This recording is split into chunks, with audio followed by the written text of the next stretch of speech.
안녕하십니까. 고려대학교 정보부대학원의 이건희 박사입니다. 지금 해야 될 강의 내용은 연구 보고서를 작성하는 방법이에요. 연구 보고서는 이제 기본적으로 학술 논문이 될 수도 있고, 아니면 일반 회사에서 이제 기획안을 쓰는 거일 수도 있고요. 그리고 통상 글을 쓰는 내용을 어, 기본으로 하지만 조금 더 이제 전문적인 이런 글을 쓰는 내용을 이제 강의할 예정입니다. 일단 요거를 할 줄 아셔야 기본적으로는 대학 과정 또는 대학 과정도 마찬가지고 우리들이 배웠던 내용을 어떠한 이제 상상력을 동원해서 독자적인 어떤 결과를 도출을 해내잖아요. 예, 그거를 글을 통해서 퍼블리싱을 하고 다른 사람들로 하여금 우리가 놓은 글을 이제 이해하고 읽고 그걸 가지고 공부할 수 있게끔 하는 겁니다. 그래서 요거는 보통 우리가 공부를 하는 사람 그리고 일을 하는 사람에게는 필수적인 과정이에요. 하지만 그거를 이제 체계적으로 배운 적이 없는 경우에 비록 이게 이제 짧은 강의이긴 하지만 이걸 통해서 대략 이러한 작성 방법을 토대로 글을 쓰면 되겠구나 라는 것을 습득을 할 수 있으실 겁니다. 일단 우리가 이제 연구를 한다고 하거든요. 그러니까 보고서를 쓰는 거는 결과물이긴 하지만 그 보고서를 쓰기 전까지의 활동, 그걸 우리는 연구라고 합니다. 연구를 왜 하는지에 대해서 일단은 오리엔테이션 개념으로 설명을 드릴게요. 그노프 시에프톤이라고 하는 이제 그리스 말인데 이게 이제 잘 알고 계신 얘기예요. 그러니까 너 자신을 알라 이겁니다. 그러니까 우리가 얼마나 내가 어떠한 지식을 갖고 있는지를 알지 못하고는 사실은 배울 수가 없어요. 보통은 학습을 게을리하는 사람들의 공통적인 성향이 뭐냐면 자기가 알고 있는 것이 이미 충분하다고 생각하는 사람들은 사실 공부하지 않죠. 그래서 기존에 이제 해나왔던 지식들, 그 늘 하던 경험을 통해서만 다른 사물을 판단을 하고 그렇게 일상생활을 합니다. 그래도 뭐 사실은 불편함이 없다고 느낄 수 있어요. 왜냐면은 그거 어느 정도의 자기의 어떤 커리어가 쌓였다고 하면은 자기한테 대응을 하는 사람이 없을 테니까. 하지만 이제 객관적으로 놓고 봤을 때는 그 사람은 멈춰 있다. 이렇게 생각해도 무방합니다. 그리고 이제 한국의 학생들의 어떤 연구 능력을 보면은 과거의 것들, 그리고 이제 기존에 있는 지식들을 체계화해서 이걸 레포팅을 한다고 하죠. 그렇게 하는 거는 꽤 잘 하는 편이에요. 하지만, 독자적인 생각, 그러니까 그 기존의 지식들에서 또 다른 인사이트를 찾고, 그거를 통해서 새로운 지식을 발견하는 그런 것들, 그리고 문제 제기를 하는 것들, 그리고 개성 있는 어떤 대안을 내놓는 것들 이런 거는 한계가 있다. 왜냐하면 연구라고 하는 방법에 대해서 크게 고민을 하거나 연구를 하지 않고도 기존의 지식들을 학습해서 답을 맞히는 데만 훈련이 되어 있다고 하면 당연히 이제 연구하는 거에 대해서는 한계가 있다. 이렇게 좀 생각을 하면 될 것 같아요. 그러면 우리가 왜 이 수업을 듣느냐라는 거죠. 이걸 들으면 어떠한 도움이 되느냐. 사실 논문이라고 하는 대화의 과정이에요. 우리가 대화를 한다고 하는 거에 대한 중요성은 꽤 많은 사람이 알죠. 하지만 그 대화가 제대로 이루어지려고 한다면 사실은 많은 지식들이 필요하기도 하고 또는 지식이 없다 손치더라도 대화의 과정을 통해서 새로운 지식을 습득하기도 합니다. 근데 이제 그러한 것들을 체계적으로 배우지 않고 대화에 임하게 되면 사실 자기의 어떤 주장만을 근거 없이 제시를 하거나 윽박지르거나 아니면 강요하거나 이런 방식으로 현상이 발생을 하게 되죠. 그래서 대화의 과정이지만 그 대화라고 하는 거는 존중하는 상대방과 나도 역시 존중받아야 되고요. 그런 상대방 사이의 대화를 의미합니다. 일종의 잡담 같은 걸 얘기하진 않죠. 그래서 논문을 쓰는다는 거는 대화의 과정과고 되게 밀접하게 관련은 되어 있다라고 생각하시면 될 것 같아요. 그래서 주제를 선정을 하고 어떠한 문제가 있다라고 얘기를 하고요. 그 다음에 이 문제와 관련해서 기존에 이러이러한 자료들이 존재한다. 근데 그런 것들을 당연히 알고 있어야겠죠. 이미 내가 하고자 하는 주장이 누군가가 이미 해놓은 거라고 하면 내가 새롭게 주장할 이유는 없거든요. 그리고 기존의 문헌들에 관련된 자료들을 당연히 수집하고 그 다음에 그걸 토대로 해서 지금 내가 새로운 연구 문제를 제기를 하고 거기에 대해서 여태까지 배웠던 내용들을 가지고 분석을 하고 해석을 한 다음에 나만의 결론을 제시를 한다. 이런 것들입니다. 그리고 이렇게 하는 과정들을 한번 습득을 해 놓게 되면 보고서나 뭐 우리가 학교에 쓰는 레포트나 학위 논문이나 기획이나 이런 거에 다 적용이 돼요. 연구하는 방법론은 기본적으로 일상생활에도 그대로 필요하고 조금 더 전문적인 영역으로 들어갔을 때 훨씬 도움이 되는 이러한 내용이라고 생각하시면 될 것 같습니다. 그리고 이제 이 근본적인 거죠. 그러니까 글쓰기를 하는 거는 일종의 결과물인데, 그러면 그걸 왜 하냐는 겁니다. 그리고 글쓰기를 하기 위해서 필요한 연구, 그걸 도대체 왜 하느냐? 그거는 이제 결국은 호기심을 푸는 즐거움이라는 거예요. 그러니까 이게 이제 인간의 어떤 인간에게 주어진 어떤 독창적인 그런 권능이기도 하고 특질이기도 한데, 새로운 사실 발견에 대한 만족감은 대단히 크죠. 뭐 일단은 어떤 것을 해서 성취를 해냈다 이런 것과 거의 같은 맥락입니다.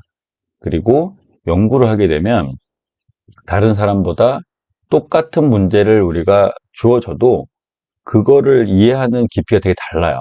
그러니까 연구를 이렇게 평상시에 많이 한 사람은 누군가가 거짓된 진술을 준다 할지라도 그대로 현혹되지 않아요. 그 진술 자체가 주장되기 위한 백그라운드가 될 수 있는 증거들이 뭔지를 당연히 계산을 해낼 수밖에 없고, 그런 증거가 타당하지 않다고 하면 어떠한 진술을 그대로 받아들이지 않거든요. 그러다 보니까 증거가 좀 복잡하고 그리고 거짓된 어떤 정보들이 되게 많은 사회에서는 필수적인 어떤 그 능력이 되는 겁니다. 그리고 뭐 방금 말씀드린 것처럼 이러한 기술을 갖게 되면은 정보사회에서 당연히 유용하죠. 그러니까 아주 뻔한 지식이 하나가 있을 때야 그거를 습득하는 건 어렵지 않지만 정말 다양한 지식들이 넘쳐날 때에는 그 중에서 주옥과 같은 것들을 선별을 해내고 그것들을 잘 정리해내고 그리고 그러한 정보들로부터 새로운 인사이트를 얻고 하는 기술들은 되게 유용할 수밖에 없다. 그리고 앞서 살짝 언급했지만 정보의 호수 속에서 주어진 정보 자체에 대해서 아주 비판적으로 평가할 수 있죠.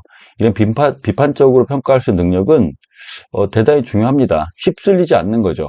누군가가 한쪽으로 막 휩쓸릴 때 나만은 중심을 잡고 거기서 나의 가치를 그대로 유지할 수 있는 그 정신이 되게 중요합니다.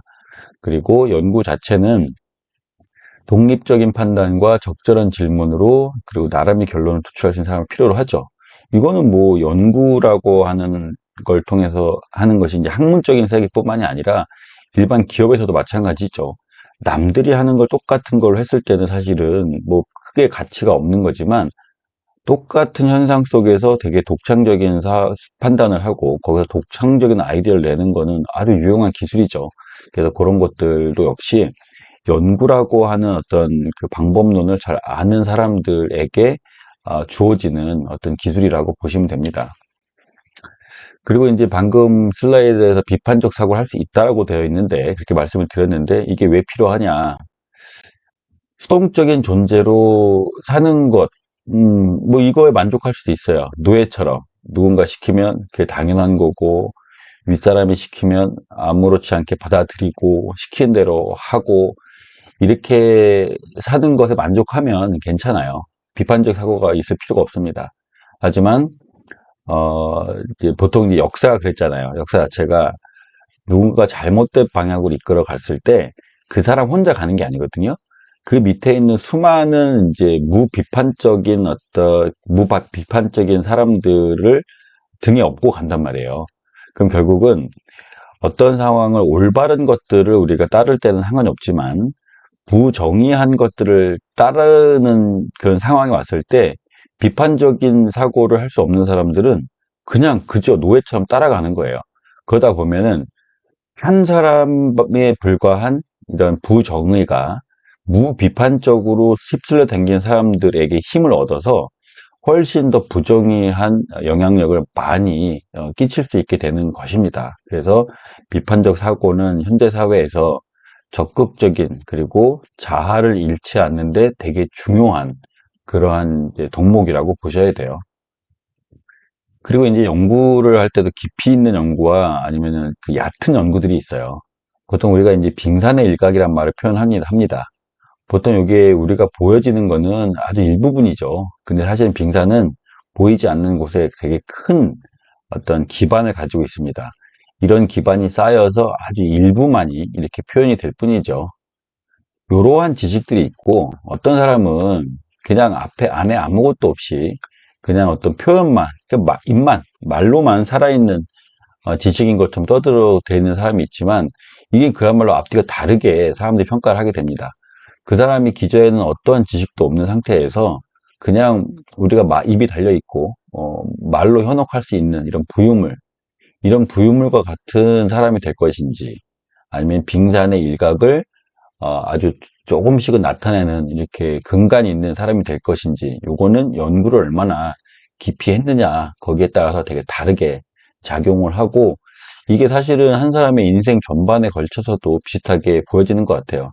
어떤 사람은 그때그때 시류를 타고 다른 사람을 등에 업고 이렇게 출세를 하려고 한 사람이 있는가 반면에 자기의 심연의 깊은 내공을 가지고 열심히 공부해서 하는 사람이 있죠.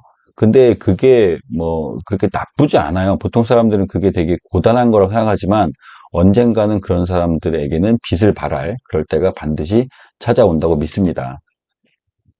그리고 이제 연구를 통해서 우리는 참 다른 사람에게 의미 있는 그런 가치를 줄 수가 있어요. 이 다르게 생각한다는 거요.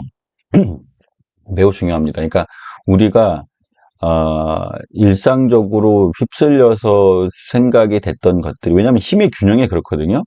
누군가가 되게 현혹되는 그런 말을 했을 때, 참 많은 사람들이 그 뒤를 따르죠.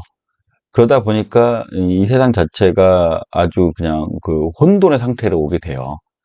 근데 그거를 당연히 정답인 줄 알고 살아가는 와중에 항상 한두 사람의 어떤 비판적인 사상가들이 등장을 해서 과거에 오랫동안 쌓여왔던 그런 부정의함, 그 부패함을 한 방에 날리는 역사적 경험을 가지고 있습니다. 근데 그게 늘 어떻게 생각해야 되나? 기존에 있었던 이런 사고방식들을 다르게 생각할 수 있는 사람들에 의해서 그렇게 그런 역사적인 사실이 발생할 수 있는 겁니다. 여기 이제 존 스튜어트 밀이라고 여러분 잘 아시겠지만 자유론을 이제 주창하신 분이죠. 속으로 잘못된 것이면 뻔히 아는 기존 질서에 대한 논리를 이게 자기 생각은 아니죠. 그냥 기존 질서가 원래 그렇게 돼. 이런 것들을 결국은 나도 그렇습니다라고 얘기해야 별 탈이 없는 이런 세상에 살고 있다고 하면 그렇다고 하면 그간 우리가 과거에 하여튼 훌륭하셨던 그런 사상가들은 나타날 수 없었다는 겁니다. 그러니까 일관된 논리로 자신의 의견을 공개적으로 두려움 없이 표현했던 지성들은 나올 수 없다라는 거예요. 결국은 다르게 생각한다라고 하는 사람이 많아지고, 그리고 그런 사람들이 자기의 표현을 아주 자연스럽게 할 수 있는 세상에서만이 그렇게 훌륭한 사상가들이 나올 수 있다. 근데 그런 것들은 결국은 연구라고 하는 그 깊이를 항상 체험한 사람들에게서만 발현될 수 있는 그런 현상이다. 이렇게 보시면 될 것 같아요. 그리고 이제 다양한 관념이라고 하는 거의 중요성에 대해서 이제 많은 사람들이 얘기를 했는데, 그 중에서 이제 시어도 로작이라는 분이 말씀하신 걸 한번 인용을 해봤어요. 단 한 가지 관념만을 갖고 있을 때, 그 단 한 가지 관념만큼의 위험한 것은 없다. 이게 정말 맞는 말이죠. 그리고 이제 이 반대로 많은 수의 관념을 지니고 있는 정신은 당연히 현명한 판단을 내린다. 이런 말들이 일맥상통합니다. 이게 뭐냐면 연구를 하게 되면요. 한 사람의 주장만을 받아들이는 것이 아니거든요. 정말 많은 사람들의 주장들을 듣고 그 중에서 주옥과 같은 거 다 선별해내고 대단히 깊이 있는 사고를 경험하게 되죠. 그렇게 경험을 하다 보면은 정말 누구의 의견은 틀리고 맞고라고 하는 것이 아니라 그 중에서 그 기반에 흐르는 가치들을 내가 찾아내게 되는 훈련을 하게 돼요. 그러다 보니까 모든 사람들의 어떤 사상과 관념들을 되게 존중하는 그런 자세가 사실 나온다고 보시면 될 것 같아요. 그리고 연구는 결과적으로는 우리가 이제 일반 기업에서 새로운 아이디어 제시하는 것도 마찬가지죠. 그 전에 있었던 늘상 해왔던 것들에 대해서 새로운 것들을 발견해내는 아이디어. 그 아이디어가 또 수천 명의 또는 수만 명의 직원들을 다시 먹여 살릴 수 있는 것처럼 우리가 하는 어떤 그 아이디어, 그리고 변화, 이런 것들을 주장하고 제언하는 것들은 사회에 많은 공헌을 하게 됩니다. 그 얘기를 이제 하고 싶은 거고, 여기 이제 슬라이드에 몇 가지 이제 예시를 들어놨죠. 그래서 이제 몽테스큐의 사상가가 얘기했던 말들, 이런 것도 한번 읽어보시면, 한 번만 앞에 거만 읽어볼게요. 우리가 부분을 관찰하는 것은 오직 전체를 함께 판단하기 위해서다. 그래서 한 가지를 우리가 깊게 연구를 하는 거는 그것만을 보겠다는 게 아니죠. 예를 들어서 뭐 코끼리를 만졌어. 내가 너무 작은 존재이기 때문에 코끼리의 아주 뒷다리부터 만지기 시작하지만 그건 뒷다리만 만지려는 게 아니라는 거예요. 그것 자체는 이 사회 전체의 문제, 그리고 코끼리 전체를 한번 보기 위해서 우리는 그러한 이제 연구들을 하게 되고, 그런 연구를 한 사람이 이 사회 전체의 모습을 한번 좀 그려냈을 때, 또는 우리 조직, 또는 우리 기업, 여기에 문제들을 발견했을 때 사실 이 전체에 대해 큰 공헌을 하게 된다. 이런 말들을 하는 겁니다. 그리고 변화를 제안하는 것은 오직 아주 행복하게 태어나서 재능을 발휘함으로써 한 국가 조직 전체를 정확하게 이해할 수 있는 사람들에게 주어진 권한이다라고 얘기를 하죠. 그래서 이게 배움이라는 것, 연구라고 하는 것, 그건 그냥 고되긴 하지만 그 자체는 대단히 의미 있는 일이다라고 생각하시기 바랍니다. 그럼 앞에 부분에서는 연구가 얼마나 중요한지를 좀 시간을 좀 할애해서 설명을 드렸죠. 그럼 막상 이거 연구를 내가 해야 되는데 이게 되겠어? 이게 쉬운 일이야? 어렵잖아 라는 생각을 가지죠. 이게 되게 당연한 겁니다. 그러니까 쉽지 않습니다. 쉽지 않지만 그런 과정을 감내하고 견뎌내면 사실은 우리가 살아가는 전반적인 인생에서 아주 중요한 배움을 얻고 가는 거예요. 그렇기 때문에 이게 그냥 버려진 지식이 아니라 언제든 어디서든 응용되는 방법론이기 때문에 당연히 어렵지만 그래도 해내는 것이 좋다. 그래서 항상 앞에 부분에서는 불안하다. 그리고 그게 누구에게나 그렇습니다. 그래서 그거를 극복할 필요가 있습니다. 일단은 중압감을 받아들여야 돼요. 이거는 나만 그런 게 아니라는 거예요. 아, 왜 다른 사람들은 되게 편하게 하는데 나만 힘든다라는 생각을 해버리면 하기 싫어지잖아요. 그죠? 그게 아니라 누구나 힘들어요. 누구나 힘들고 그런 것들은 아무리 연구를 오래 한 사람도 글을 쓰기 전까지, 그리고 연구를 하기 전까지는요, 항상 걱정스럽고 중압감에 시달린다. 이걸 우선 인정할 필요가 있습니다. 다만 그거를 하고 버려지지 않아요. 계속 하다 보면 완성된 순간이 오고요. 그게 한번 완성이 됐을 때 나에게 주는 만족감은 엄청나게 크죠. 그리고 그 만족감이 한 번 주고 사라지냐? 그게 아니죠. 지속적으로 쌓여갑니다. 나라고 하는 사람의 어떤 능력치가 쌓여가기 때문에 되게 만족감이 훨씬 더 배가가 된다. 이렇게 이해를 하시면 될 것 같아서 중압감을 느끼는 건 기본적으로 당연하다는 걸 인정하실 필요가 있습니다. 그리고 경험을 한 사람도 실제 이거를 과제를 하기 전까지는 몰라요. 모르기 때문에 시작하는 겁니다. 당연히 알고 나서 글 쓰는 게 아니고 모르는 상태에서 그 호기심을 풀어야 되고 그 호기심을 풀기 위한 과정들이에요. 그래서 모른다고 해서 겁먹을 필요가 전혀 없습니다. 기획을 해도 마찬가지예요.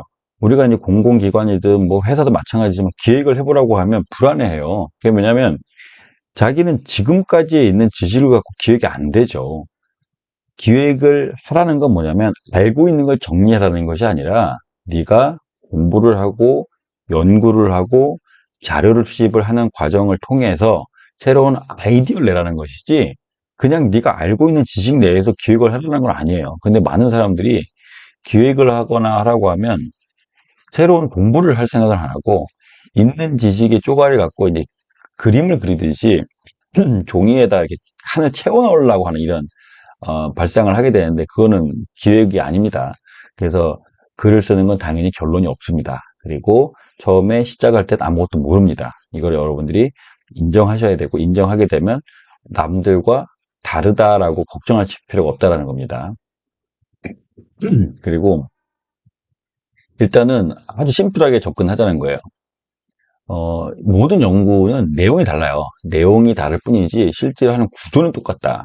구조는 똑같다. 집을 지어도 뭐 이 집 몇 층짜리 집을 짓는데 드는 비용 내지 기술이 좀 다를 수는 있어요. 하지만 단층짜리 집을 짓는 것과 그 뼈대 골격이 거의 비슷하다. 그리고 거기부터 시작을 해서 점차 높은 집을 지어 나갈 수 있는 거죠. 어떻게 처음부터 이제 25층짜리 집을 짓겠어요, 그죠? 하지만 어쨌든 쉽게 먼저 우리가 구조화시킬 필요가 있습니다. 문제죠. 이게 질문입니다, 질문. 집에 들어봤더니, 지갑이 없어졌네? 그리고 에어컨이 시원하지 않네? 그리고 챗 GPT란 말이, 뭐, 자꾸만 이 얘기를 하는데, 이게 뭐야? 질문을 던지는 거죠. 그래서 연구라는 거는 이 질문을 던졌으면 그 답을 얻기 위해서 필요한 정보를 수집하는 게 반드시 들어가요. 그러니까 질문을 던지는 거죠. 질문 던질 때 아까 말씀드린 것처럼 답을 모르잖아요. 그죠? 그래서 질문을 더 던지는 거야. 그게 연구의 시작입니다. 그리고 나서 이 질문에 대한 답을 하고 싶은 거죠. 그 답을 얻기 위해서 나는 공부를 이제 시작하는 거예요. 그리고 나서 최종적으로는 내가 던진 의문을 해소한 행위를 우리는 연구라고 합니다. 그리고 근데 우리가 지금 당연히 받아들이고 있는 지식들 있잖아요. 이런 것들은 결국은 나와 같은 사람들, 그런 사람들이 이런 과정을 거쳐서 답을 해놓은 연구 결과라는 걸 여러분이 알고 계셔야 되고, 당연히 역사가 흐르면서 나도 그 미래에 있는 누군가의 관점에서 보면은 어떤 연구 결과를 낸 과거가 된다, 이 얘기입니다. 그리고 이제 쓰면서 생각하기란 파트예요. 그래서 생각을 다 해놓고 쓰는 것도 아니고, 그리고 연구를 100% 해놓고 나서 글을 쓰는 것도 아니에요. 일단 질문을 던지고, 그리고 생각을 하고, 그리고 결론을 아직 찾지 못했어도 먼저 글을 쓰기 시작한다. 그러면서 기존에 있었던 내가 배웠던 것들을 정리를 해 나가고, 그 정리하는 과정에서 새로운 인사이트를 얻습니다. 우리는 쓰면서, 그리고 생각하는 것, 그리고 생각하고 나서 쓰는 것, 이런 것들을 지속적으로 반복하다 보면 그 자체가 일종의 연구 활동이 되는 겁니다. 그래서 너무 완벽하게 다 알고 나서 쓰는 것은 아니다. 그래서 이 과정이 쓰면서 생각하기란 무엇인가를 이제 설명을 드릴 거예요. 일단 글을 쓰는 건 되게 중요합니다. 글을 쓰는 거. 글을 쓴다라고 하는 거는 일단 보통 우리가 이제 일기를 쓴다 또는 숙제를 한다.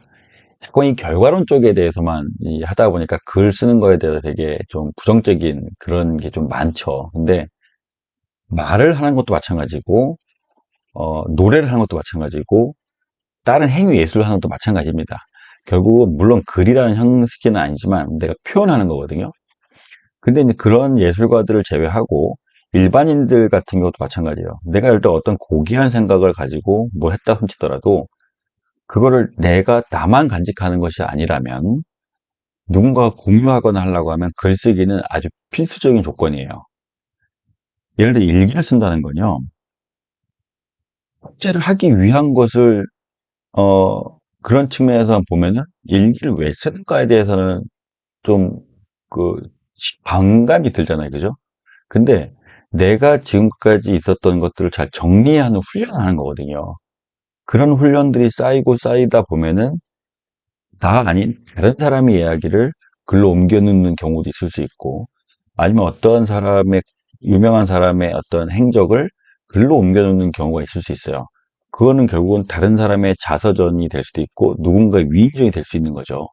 그냥 일기라고 하는 것이 그 자체가 끝나지 않는다는 겁니다. 그리고 이런 글쓰기를 하는 건 여러 가지 이유들이 있는데, 일단은 잊지 않기 위해서 당연한 거죠.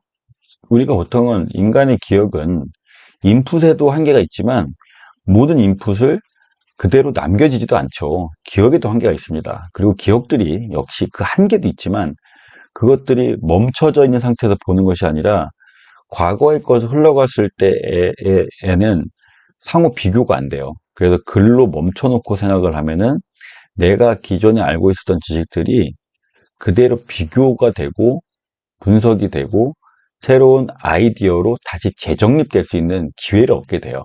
그래서 이제 잊지 않기 위한 것도 있지만 그 자체가 글로서 표현이 되면 또 다른 활용 용도가 있더라. 이걸 알고 계셔야 되고요. 이해하기 위해 공부를 하는 사람도 마찬가지예요. 공부를 잘하는 사람들은요, 기본적으로 글을 씁니다. 그러니까 이제 어떤 사람들은 이제 그냥 책만 보는 사람이 있고, 어떤 사람은 책을 보고 그 줄을 긋는 사람도 있고, 여러 가지 방법론들이 있겠지만, 결국은 내가 직접 내 글을 쓰는 사람들이 가장 공부를 잘할 수밖에 없어요. 왜냐면 그 쓰는 것 자체 행위가 중요한 게 아니고, 그 쓰면서 실제로 내가 이해도가 같이 높아진다라는 걸 여러분 인정하실 필요가 있다. 그리고 다른 시각에서 앞서도 말씀드렸지만 내가 과거 그러니까 그 인류 그러니까 1차원적으로 어떤 것을 쫙 그대로 써놨을 때와 2차원 평면에 그러한 정보들을 상호 비교할 수 있게 써놨을 때는 전혀 다릅니다. 그 분석 자체가 달라요. 그냥 이게 짐을 쌓아서 올리듯이 이렇게 해놓은 것과 그러한 정보들을 종이 위에 펼쳐 놓았을 때는 그 분석의 방법이 다르다는 거죠. 그래서 내가 머릿속에 갖고 있었던 상념들을 종이에다가 정지시켜 놓고 그거를 보게 되면 또 다른 인사이트를 얻는 기회가 훨씬 높아진다. 이런 것들. 그래서 다른 시각으로 보기 위해서도 글을 씁니다. 그래서 글쓰기는 되게 중요합니다. 특히 이제 최근에 현대 사회에서는 글을 쓰기보다는 타이핑을 하고 그냥 저장해만 놓는 거죠. 저장만 해놓는 거죠. 이런 일이 많다 보니까 사실은 오히려 과거보다 글쓰기에 대한 중요성이 떨어졌죠. 떨어졌지만 사실은 이 글쓰기라고 하는 거는 대단히 중요한 능력이다라고 여러분이 생각하시기 바랍니다. 그 이제 논문을 쓰는 거는 어떻게 하느냐? 이게 일률적인 순서가 있는 건 아니에요. 통상적으로 지금 제가 하는 강의도 통상적인 경우 이렇게 한다고 말씀드리는 거지만 누구나 다른 방법을 쓸 수도 있고요. 순서가 바뀔 수도 있어요. 근데 이 논문을 쓴 순서는 항상 앞에부터 뒤에까지 순서대로 이루어지지 않는다. 계속 왔다 갔다 합니다. 전진과 후퇴, 다시 또 저 뒤로 갔다가 다시 앞으로 오기도 하고, 그리고 다 써놨다고 생각을 해서 마지막으로 논문의 구조를 보니까 그 구조에서 뭔가 빠진 게 있을 수 있어 다시 앞에 같이 돌아가서 문헌을 다시 연구하는 시점으로 가기도 해요. 이런 것들에 대해서는 여러분들은 당연히 인정하고 들어가셔야 된다. 이렇게 보면 됩니다. 그리고 이제 다음 형식에 대해서 이야기를 할 거예요. 형식은 본질은 아닙니다. 형식은 절대 본질은 아니에요. 하지만 형식이 제대로 갖춰져 있으면 효율적일 수가 있어요. 똑같죠. 자동차를 만들죠. 뭐를 만들죠. 결과물은 똑같아요. 하지만 그 결과물을 얼마나 빠르게 만드느냐, 그리고 그 결과물을 만들 때 있어 얼마나 사람들이 편리하게 일을 할 수 있느냐, 이런 것도 되게 중요한 가치잖아요. 그리고 그렇게 함으로써 내가 생산성도 높일 수 있더라. 이렇기 때문에 우리는 그런 형식들을 따르게 되는 겁니다. 일단은 처음에 우리가 무엇을 배울 땐 그래요. 농사를 져도 마찬가지죠. 기존에 있었던 틀들, 그리고 거기서 맞춰놨던 것들을 그대로 따라했을 때, 그 매뉴얼이 주어졌을 때는요, 훨씬 더 간단하게 할 수 있다 이겁니다. 그래서 그러한 것들 없이 처음부터 내 나만의 방식으로 했을 때는, 물론 이제 되게 시도하는 건 좋겠지만, 그 자체가 어찌 보면 검증되지 않은 거였을 때는, 훨씬 더 비효율적인 작업이 될 수 있다. 그래서 처음에 새로운 기술을 배울 때는 당연히 형식적 틀을 중시를 해야 할 수밖에 없어요. 그리고 나서 이제 나중에 완숙한 경지에 오르게 되면 우리가 따랐던 형식은 내용 속에 도가 없어지게 되죠. 이게 집을 지을 때도 마찬가지잖아요. 거푸집을 해놓고 안에다가 이제 세면을 바르고 나서 거푸집 다 띄잖아요. 그죠?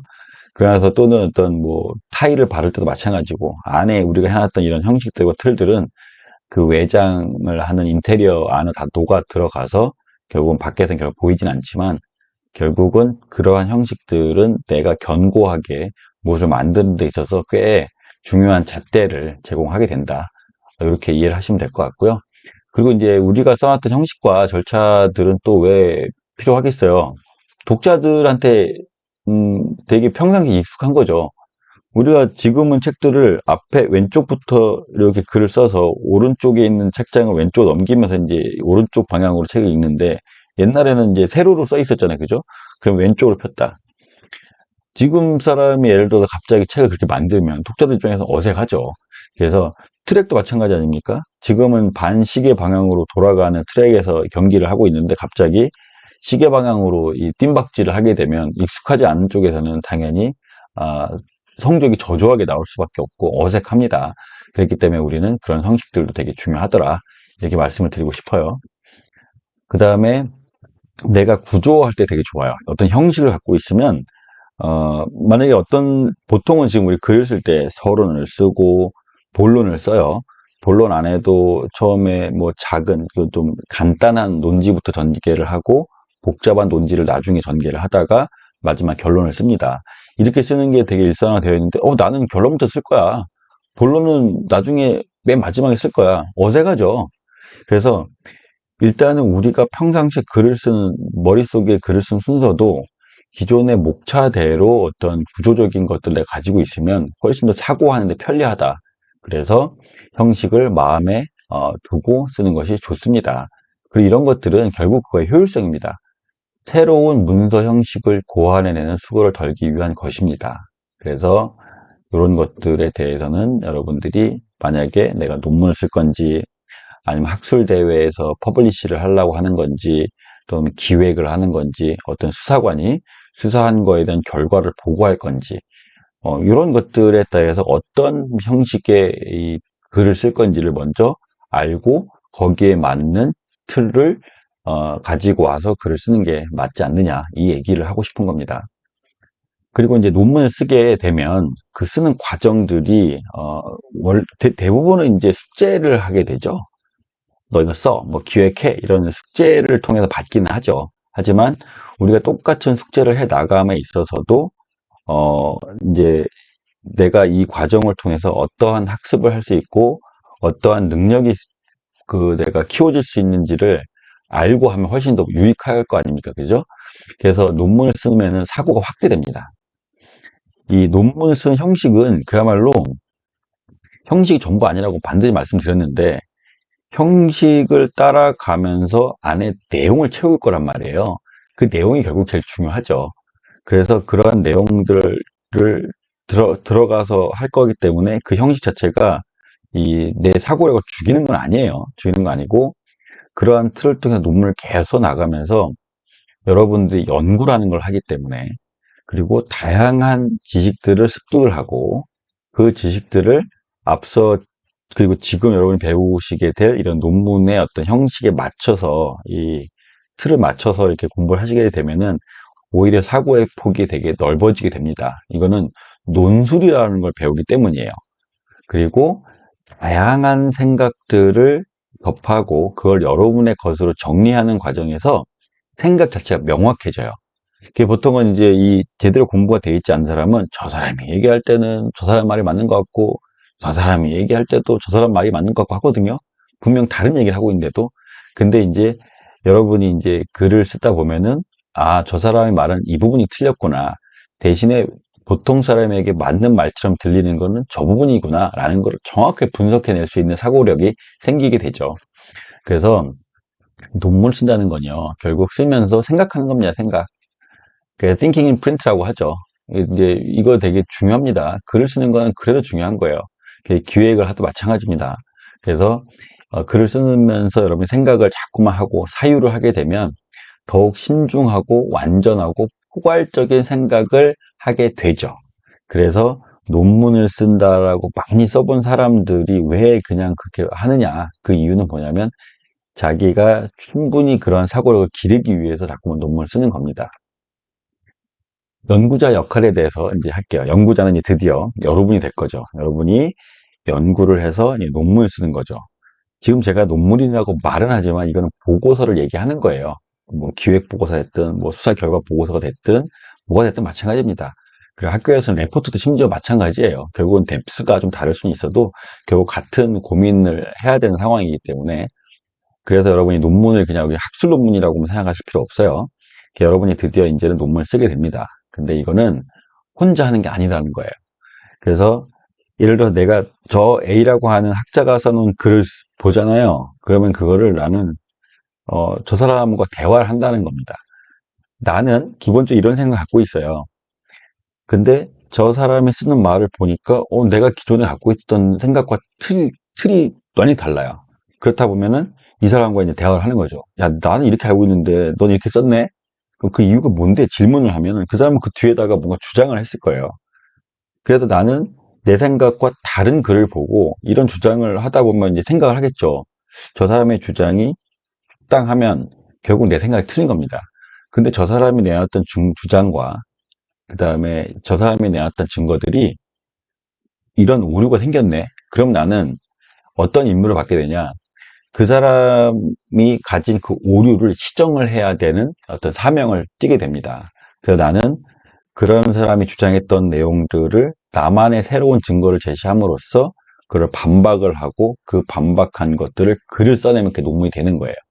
그래서 결국은 연구라고 하는 건 타인과 대화를 한다. 그리고 내가 논문을 쓰면서도 늘상 동료들과 상사일 수도 있고 후배일 수도 있고 스승이나 교수나 선생일 수 있죠. 그런 사람과 지속적으로 대화를 해 나가면서 같이 공부를 해 나가는 과정이니까 꼭 그렇게 고립돼서 쓰는 건 아니다라는 걸 알고 계시면 될 것 같고요. 역할 연출이라고 해서 기능을 습득하는 건 여러 가지 방법이 있잖아요. 그죠? 책을 읽고 다른 사람한테 듣는 것, 그리고 내가 직접 해보는 것, 여러 가지 방법들이 있죠. 근데 그 중에서 가장 좋은 거는 이제 스스로 해보면 배우는 거죠. 스스로 해보면 배우는 겁니다. 그래서 연구 논문 작성을 연습하는 것들은 결국은 이런 가상의 시나리오를 가지고 직접 사회적 역할을 해보는 거예요. 그러니까 내가 시연을 하는 거랑 비슷한 거죠. 그게 시뮬레이션이라고 합니다. 보통 우리가 시뮬레이션과 현실 세계는 사실 구분이 거의 어렵거든요. 이 시각적으로만 거의 유사하면. 그래서 비행기 시뮬레이션을 직접 여러 번 시뮬레이션을 통해 훌륭한 사람은 실제 비행기를 몰아요. 그래서 이제 사회적으로 내가 역할 연출을 하는 것도 이제 논문을 쓰는 이유 중에 하나입니다. 그래서 이제 처음에 여러분이 논문을 쓰게 될 때 어떤 역할을 맡게 되느냐, 아, 당신이 연구를 할 때 어떠한 역할을 수행을 하기를 바라느냐라고 독자들이 질문을 할 거예요. 당신이 수사관으로서 제대로 수사를 할 수 있는 방법론을 만들어 달라고 요청을 하는 건지, 아니면 누군가가 잘못된 관념을 가지고 잘못된 책을 썼어요. 또는 잘못된 논평을 했어요. 그거를 시정하는 역할을 맡은 건지, 아니면 여러분 회사에서 기존의 상품에 대한 문제점을 분석을 해서 그 문제점을 해결하려고 하는 건지, 또는 기존에 있는 상품의 문제점만 발견하려고 하는 건지, 여러분한테 주어진 역할이 무엇인지에 대해서 여러분이 명확히 하셔야 된다. 그렇게 이제 하는 것을 처음에 알아야 내가 그 역할을 수행하기 위한 이제 논문을 작성하게 됩니다. 그리고 연구를 하고 나서 결과가 도출될 거 아닙니까? 보고서로. 그러면 이게 어떻게 읽혀질 거고, 그리고 어떠한 형태로 여러분이 그걸 구상을 할 것이냐라는 것. 이것도 결국은 독자를 기준으로 하는 겁니다. 독자가 내 상사야. 그래서 저 사람이 의사결정을 하기 위한 정책 브리핑 자료가 필요해. 그러면은 일종의 대책 제안서나 이런 방식으로 갈 거고, 아니면 그게 아니라 이 사업에 대해서 잘 모르는 사람들에게 이걸 설명해 줘야 돼. 그렇게 했다고 하면 좀 더 간략한 방식으로, 그리고 브리핑 형태의 보고서가 나오고, 거기에는 상대방의 이해를 돕기 위한 시각적인 자료들이나 도표들이 더 활용이 되겠죠. 그래서 처음에 내가 쓰고자 하는 역할이 무엇이고, 그 내가 쓰고자 하는 논문의 형식이 무엇인지, 그리고 독자가 바라는 게 뭔지 알아야 거기에 맞는 보고서의 형태가 결정이 되게 됩니다. 다음은 이제 독자하고 글을 읽는 사람과 그리고 글을 쓰는 사람들의 관심사에 대해서 말씀을 드릴 거예요. 일단은 독자들이 가지고 있는 공통적인 것들이 있어요. 그러니까 뭐 그 사람이 상사가 됐든 뭐 동료가 됐든 아니면 일반 대중이 됐든 아니면 내가 글을 쓰는 같은 연구자들의 사이에서 어떤 논문이 됐든 간에 결국 모든 사람들은 어려운 문장을 싫어합니다. 아무리 상대방이 공부를 많이 한 그 대단한 학자라 할지라도 마찬가지라는 거예요. 그리고 핵심적인 요지를 알고 싶어 해요. 여러분이 아무리 좋은 글을 써도 그게 처음에 읽기 어려워서 안 되고요. 읽기 어려서도 안 되고, 그리고 거기에 네가 말하고자 하는 핵심 요지가 뭐야? 라는 걸 알려주길 원한다는 겁니다. 그리고 처음에 서문을 쓰잖아요. 우리가 서론을 쓸 때 내가 이걸 쓰는 이유가 무엇이고, 그리고 내가 쓰려고 하는 이 주제가 어떤 문제점을 갖고 있는데, 그 문제점이 해결되지 않으면, 이거는 되게 곤란한 상황에 처하게 됩니다. 그래서 이거를 해결하려고 노력을 해야겠죠? 근데 나는 이거를 어떤 방식으로 해결할 거예요? 라고 앞으로 내 글을 읽어가는 과정들에 대한 기대감을 항상 알려주길 원해요. 이런 것들 여러분이 충족을 시켜줘야 되겠죠. 그리고 글을 읽고 나면, 야, 내가 당신의 글을 읽고 나면 도대체 뭐가 좋은 건데? 소설을 읽거나 수필을 읽는 사람 입장에서는, 아, 내가 마음에 설렘을 갖고 싶은 건지, 아니면 어떤 실용서적을 내가 읽었을 때는 어떤 내가 현실의 어떤 상황에 도움이 될 것인지, 그리고 의사결정을 할 사람 입장에서는, 아, 의사결정의 방향을 명백하게 하게 될 것인지, 어쨌든 당신이 써놓은 글을 읽고 나서 내가 어떻게 변하게 될 것이라는 것을 알고 싶어 한다는 거예요. 그래서 그런 것들도 여러분이 글에 녹여줘야 된다. 이렇게 이해해 주셔야 될 것 같고요. 그러면 작가는, 글을 쓰는 사람은 독자한테 어떤 걸 요구하겠어요? 당신들이 내 글을 읽고, 내 글에서 말하는 어떤 지식들, 그 정보들, 이런 것들을 받아들여 주길 원하잖아요. 그죠? 그런 것들도, 알려줘야 된다는 거죠. 그래서 그거를 상대방이 받아들여 주기 원한다면, 나는 당연히 상대방에게 흥미로운 주제를 던져야 되고, 어렵다고 하면 좀 쉽게 만들어줘야 되고, 그죠? 그리고 복잡하다고 하면 그 복잡성에 대해서 예견을 시켜주되, 그 복잡한 것들을 좀 더 간이하게 얘기를 해준다든지, 뭔가 필요할 겁니다. 그리고 태도 변화. 상대방들이, 당신은요, 지금까지는 이렇게 자꾸만 인권을 소중하게 생각하지 않는 경향이 있었던 것 같아요. 하지만 그거는 대단히 위험한 발상입니다. 그래서 내가 당신에게 이러이러한 예시를 들어줄 테니 내 글을 읽고 나서 당신이 지금까지 인권을 경시했던 그런 태도들을 바꿔주세요 라고 요청하고 싶잖아요. 그래서 그런 것들도 항상 염두에 두고 글을 쓰셔야 됩니다. 그리고 결국 그렇다고 하면은 상대방과 내가 지속적으로 대화를 해 나가는 과정이라고 치면은 가장 훌륭한 독자는 내가 될 수 있다는 거예요. 내가 글을 쓰지만 나조차도 그 글을 제3자적 입장에서 봤을 때 충분히 수용할 수 있고 그걸 통해서 납득이 갈 수 있는 글을 써내야 된다. 이런 것들 여러분이 아실 필요가 있습니다. 그리고 불안 요소 인정하달라는 거 아까 말씀드렸고, 그 다음에 연구 분야에 대해서 해박한 지식을 갖고 있어야겠죠. 이건 지식이 당연합니다. 제가 초반에 얘기했다시피 대부분의 초보 기획자들은요, 음, 공부를 더 안 하고 그냥 데드라인 있잖아요. 마감 기일에만 쫓겨가지고 어쨌든 과거에 있는 남이 써놓은 페이퍼들을 짜집기를 해서 오로지 자기의 머릿속에 있는 자기의 역량, 정말 대단하지도 않은 역량만을 가지고 뭔가를 만들어내려고 그래요. 그러다 보니까 항상 다른 사람이 봤을 때 좀 제대로 된 기획자들이 봤을 때 이거 뭐야? 짜집기 아니야? 이게 뭐 어쩌라는 거야? 과거의 것과 다를 게 하나도 없잖아. 말이 자꾸 나오는 거예요. 결국은 내가 어떤 논문을 쓰고 연구를 하려고 하는 건요. 지금 여러분한테 수급하는 건 결과값이에요. 결국은 여러분이 많은 시간을 어디에 투자하느냐? 공부에 투자한다는 겁니다. 연구에. 그 부분에 대해서 다 알고 있어야 돼요. 예를 들어 A라고 하는 주제에 대해서 여러분이 논문을 쓴다는 건 A에 관련돼서 주장을 했던 여태까지의 모든 주장들을 알고 있는 전제해서 플러스 해가지고 여러분이 새로운 아이디어를 제시하는 거지, 누군가 제시했던 아이디어를 그대로 나도 하겠다는 건 아무 의미가 없는 겁니다. 그래서 문헌을 엄청 많이 읽어야 되고 그거를 노트 필기를 해야 되죠. 그리고 그거를 그대로 적어두는 것이 아니라 내 생각을 엎혀서 나만의 언어로 요약을 해 놓게 되겠고, 누군가 요약을 해 놓을 때 상대방의 말을 내가 인용을 하는 건지 상대방의 말을 반론을 제기하는 건지 의견을 써놔야겠죠. 여기서 되게 중요한 거, 상대방의 말을 가지고 왔으면 그게 누구의 말이라고 하는 걸 당연히 써놔야 됩니다. 나중에 설명드리겠지만 그렇지 않으면 이게 표절이 돼요. 그래서 이거 되게 중요합니다. 그리고 관리 기술을 배우는 거예요. 지금 여러분이 지금 배우고 있는 수업이 그 관리 기술에 대한 부분이고, 여러분이 복잡하게 계속 공부를 해 나가는 과정을 어떻게 효율적으로 관리를 해서 최종적인 논문이나 보고서라고 하는 형식의 결과물을 도출해낼 것인가. 이 부분이 관리 기술이고요. 그렇게 하기 위해서는 교수. 이 교수라고 하는 거는 논문의 경우를 얘기하지만 기본적으로 이제 회사에서는 기획자 그리고 다른 부서에 있는 전문가들 그 여러분의 동료도 될 수 있습니다. 그래서 본격적으로 논문의 작성에 대해서 들어갈 거예요. 연구 주제에서 연구 질문 찾기. 이건 무슨 말이냐? 처음에 우리가 토픽을 찾는다고 얘기를 합니다.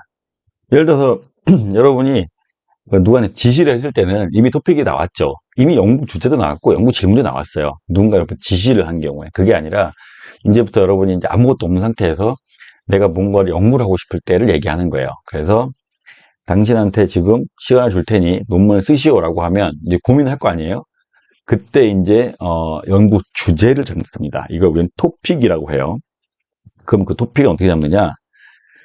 내가 앞으로 연구할 거라는 거죠. 그럼 어떻게 되겠어요? 가급적이면 내가 평상시에 관심 있는 주제를 선택을 하겠죠. 내가 관심 있는 주제가 인공지능이야? 아니야, 난 디지털 포렌식이야. 아니면 난 정치야. 아니면 나는 한국의 역사야. 이게 내가 평상시에 관심을 갖고 있는 것들을 우리는 인터레스트라고 해서 관심사라고 합니다. 그리고 거기서 조금 더 세부적으로 나온 것을 우리는 연구 주제라고 해요. 만약에 인공지능이다라고 하면은 그거를 이제 우리는 로봇에 활용한 인공지능이라고 할 건지 아니면 일단 우리가 이제 그 포토샵이나 이제 영상 있잖아요. 영상과 사람의 어떤 그 얼굴 모습 그리고 사람의 뭐 몸짓 이런 거에 관련된 인공지능을 얘기할 건지 아니면 챗 GPT처럼 어떠한 기존의 빅데이터에 쌓여 있는 것들을 기준으로 내가 질문을 던져서 어떤 해답을 찾아달라고 하는 그런 방식의 인공지능인지 거기에 따라서 이제 조금 더 좁히는 겁니다. 그걸 우리는 토픽이라고 해요. 그래서 여러분들은 항상 먼저 넓은 관심사를 몇 개 찾고 그 중에서 각각의 관심사별로 좀 세부적인 관심사를 좀 더 좁혀낸다. 그걸 우리는 연구 주제라고 생각을 하시면 될 것 같아요. 그리고 주제가 만약에 잡는 게 어렵다고 한다고 하면은 일단 내가 처음에 가지고 있는 정보의 양이 많지 않으면 주제 선정이 어려울 수 있어요. 그래서 그 주제 선정을 위한 학습이 좀 필요합니다. 도서관에 가도 좋고 인터넷 서핑을 해도 좋고 여러분의 그 뉴스나 이런 걸 봐도 좋고 여러분이 회사나 여러분이 근무하고 있는 곳에 최근의 어떤 동향, 이슈 만약에 어떤 여러분이 이제 뭐 일단 태양광 산업 그리고 또 이런 데서 근무를 한다고 하면은 최근에 태양광 산업에 관련된 토픽이나 뉴스들을 이렇게 검색을 하는 거죠. 그러면서 연구 주제를 선정을 하시면 됩니다. 그리고 주제가 한번 선정이 됐으면 그 주제를 아주 이렇게 좀 가급적 구체적으로 구체화시키는 게 좋아요. 주제가 너무 넓으면 예를 들어 한국사 자체는 주제가 될 수 없죠. 그거는 관심 영역일 뿐이죠. 예를 들어서 조선시대 그것도 꽤 넓어요. 조선시대의 역사, 문화, 뭐 풍습, 뭐 관원상제, 뭐 여성관, 뭐 범죄 엄청 많잖아요. 그것도 주제가 될 수가 없습니다. 그래서 가급적 주제는 구체적이고 한정적인 것이 좋다. 그래서 그런 것들을 여러분들이 좀 좁혀 나가야 되는데 그런 방법이 뭐냐? 일단은 쓰시거나 단어를 첨부합니다. 만약에 인공지능이다라고 하면은 하드웨어, 소프트웨어, 그리고 이게 기본적으로 일반인의 어떤 생활 양식이 될 건지, 아니면 산업 기반이 될 건지, 산업이라고 하면은 제조업인지, 아니면 뭐 서비스업인지, 뭐 이런 것들 있잖아요. 거기다가 제 지속적으로 단어를 명사가 됐든 형용사가 됐든 붙여 나가면서 좀 더 주제를 범위를 축소하는 게 되게 중요합니다. 그리고 이러한 것들 있잖아요. 수식어나 단어 이런 것들은 최종적으로 여러분의 주장이 될 수 있게 연결이 돼요. 지금은 무슨 말인지 이해 못 하시겠지만 맨 마지막에 제목을 붙이거나 하는 데까지 여러분이 강의를 들으시게 되면 무슨 말인지 다시 이해를 하시게 될 겁니다. 그리고 연구 질문이에요. 여러분이 연구 주제 선정을 했으면 그 주제에 대해서 질문을 던지는 거예요. 질문. 이 주제가 왜 중요한지, 그리고 이 주제가 가지고 있는 문제가 무엇인지, 그리고 이 주제를 우리가 알아야 되는 이유가 무엇인지, 여러 가지 질문들이 나올 수 있거든요. 그래서 그러한 질문들을 만들어야 됩니다. 그래서 이 질문들은 연구에 되게 핵심이 될 거예요. 그래서 보시면 연구 질문이 없으면 그냥 정보만 제시하는 거예요. 뭐 인공지능이란 뭐예요? 뭐 챗 GPT는 뭐예요? 뭐 그게 지금 이러이러한 산업에 되게 많이 쓰이고 있고요. 앞으로도 이런 산업에 쓰일 예정이에요. 이런 정도. 정보를 그냥 나열만 하는 거는 아무런 의미가 없어요. 그래서 연구 질문을 반드시 만들어야 되는데, 이 연구 질문을 만들어야 그걸 기준으로 여러분이 문헌을 찾는 겁니다. 문헌을 찾고, 그 문헌을 찾고, 거기에 대해서 새로운 답을 제시를 하는 거죠. 질문에 대한 답을. 그래서 그 답을 제시하고, 그 답이 답일 수밖에 없는 증거들을 제시하고, 이런 것들이 계속 논문의 어떤 그 요소를 형성하게 되는데, 그래서 연구 질문을 만드셔야 됩니다. 그래서 인공지능이 과연 긍정적인 역할을 할까? 그리고 현재 지금 쓰이고 있는 민주정치체제 있잖아요. 이런 것들이 과거에 만들어놨던 그런 것들하고 뭐가 다르지? 그리고 거기서부터 더 발전했다고는 하는데 어떤 게 발전될 걸까? 그래서 지속적으로 여러분이 그 만들어 놓은 토픽에 관련된 질문들을 던지신다는 거예요. 이게 되게 중요합니다. 그리고 질문을 만들 때는 주제의 구성 요소와 주제를 포함한 전체 영역을 탐색을 합니다. 그리고 주제가 어떤 구성으로 되어 있고 그 요소들과 어떤 관계가 존재하는가. 그야말로 1과 2가 있으면 1이라고 하는 것도 독창적 의미가 있고요. 2라는 것도 독창적 의미가 있죠. 그죠? 근데 1과 2를 더하면 3이 되죠. 그죠? 그리고 1과 2를 곱하면 2가 됩니다. 그래서 1에서 2를 빼면 마이너스 1이 되죠. 그러니까 각각의 요소만을 놓고 볼 것이 아니라 둘 간의 관계에 대해서도 질문을 던진다는 거예요. 1과 1이 있고 2가 있는데 둘을 더하면 무엇일까가 질문이 되는 거예요. 그래서 만약에 주제가 예를 들어 산업기술이라고 하는 그 키워드가 있고 디지털 포렌식이라는 키워드가 있다고 하면 이 두 개를 묶어서 새로운 질문을 던진다. 이런 의미가 됩니다.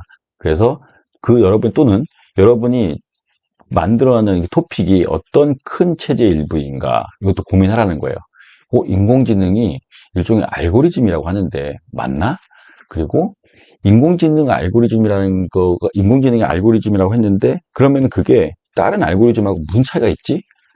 지속적으로 키워드와 키워드 사이의 관계를 연결하고 그거에 대해서는 또 다른 질문을 생성합니다. 이게 연구 질문을 만드는 방법입니다.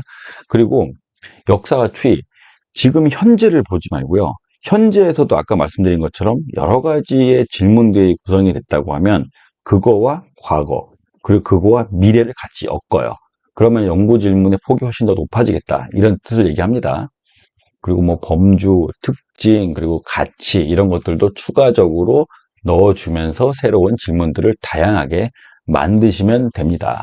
그리고 결국은 연구 질문들을 예를 들어 여러분들이 10개, 20개를 만들어냈으면 그 중에서 이제 답이 나올 거 아닙니까? 그 답 중을 쫙 보시는 거예요. 이 답을 알기 위한 공부가 일단 필요합니다. 연구 질문을 던졌으면 어떤 공부를 해서 답을 알아요. 그래서 답을 달아보는 거죠. 여러분이 알고 있는 지식 내에서의 답, 그리고 여러분이 약간 검색을 하거나 공부를 했을 때의 답, 이런 것들을 한번 달아보는 거예요. 그래서 이거는 답이 너무 쉬워. 뻔한데? 이런 것들은 빼는 거죠. 연구 질문에서 빼는 겁니다. 근데, 야, 이거 답이 찾아보니까 없는데? 야, 이 답을 알면 되게 좋을 것 같은데? 이런 것들만 여러분이 골라놓는 거예요. 그래서 그것들이 이제 앞으로 여러분이 오히려 연구를 해야 될 필요성이 있는 질문이 되더라. 이겁니다. 그래서 그 연구의 필요성이 있는 질문들을 뽑아냈으면 그 친구들을 우리가 더 알고 싶어 하기 때문에 문헌을 찾고 거기서부터 새로운 아이디어를 제시를 하게 되는 것이 결국 논문의 작성이에요. 여러분이 이거를 좀 이해를 하셨으면 좋겠어요. 그리고 나서 답변을 이제 해서 여러분이 답을 달았어요. 연구 질문을 하고 답변이 아직은 나오지 않았는데 뭐 가상의 답을 달았거나 이 답을 찾았다고 합시다. 그러면 이제 다시 질문을 던지는 거예요. 야, 그게 어쩌라고? 그게 좋아. 네가 그 질문했어. 근데 그거 답을 했어. 그게 좋아. 근데 그게 어쩌라고?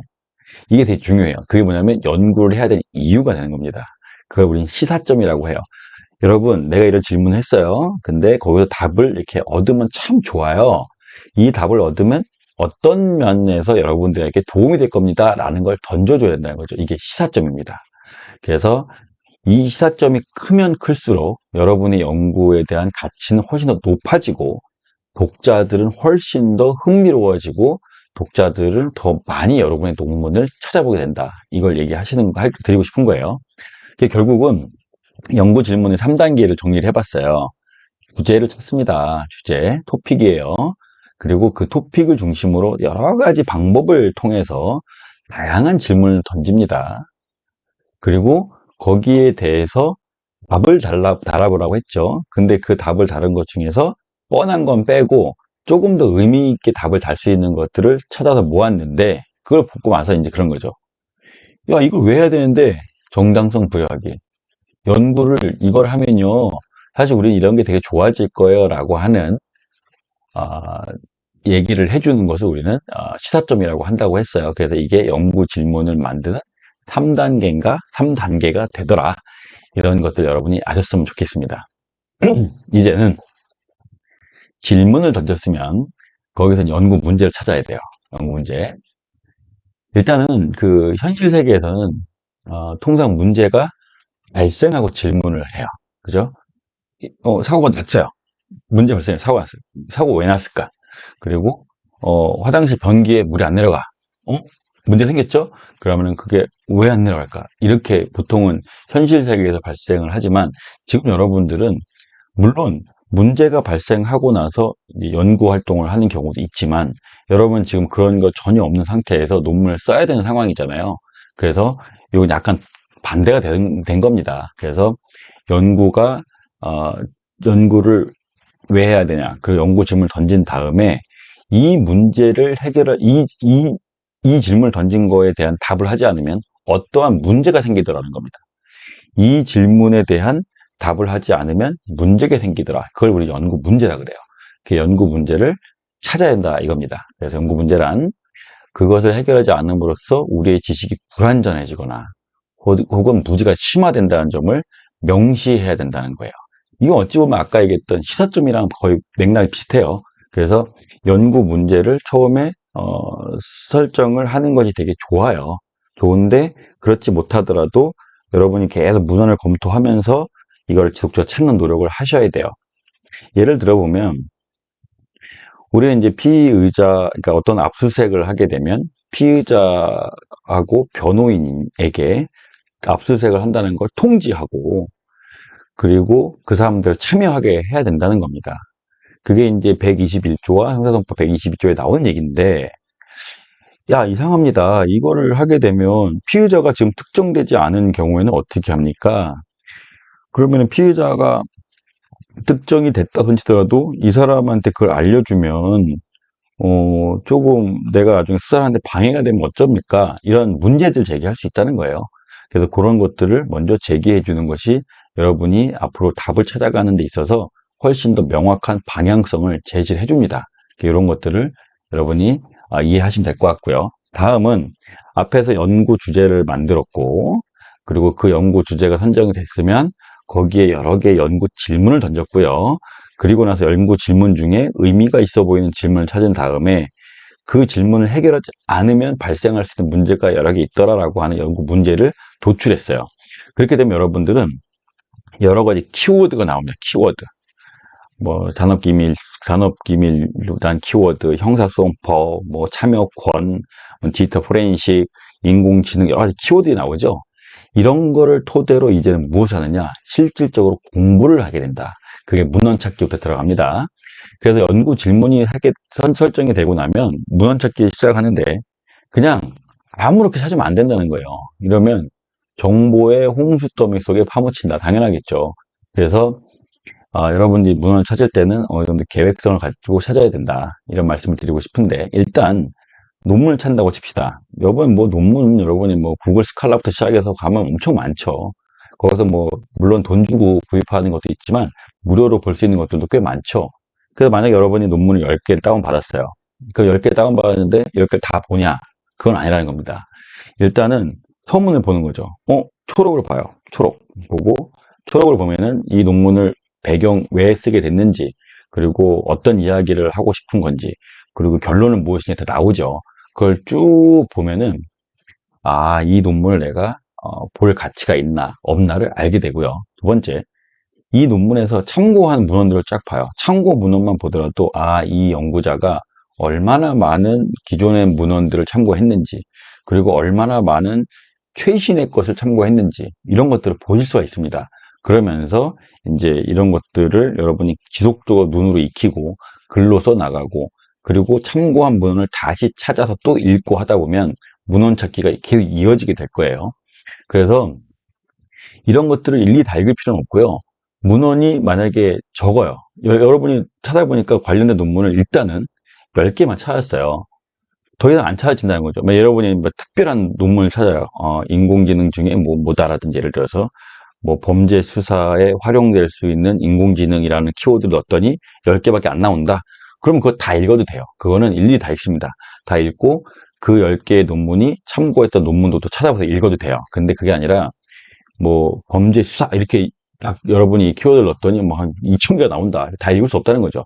그 중에서 2,000개 중 걸 다 읽으라는 게 아니라 2,000개 중에서 가장 인용이 많이 된 거, 그리고 가장 저명한 학자가 쓴 거, 또는 가장 저명한 학술지에서 다뤘던 것들만 10개 내지 100개를 추려가지고 읽으신다. 이렇게 말씀을 드리는 거예요.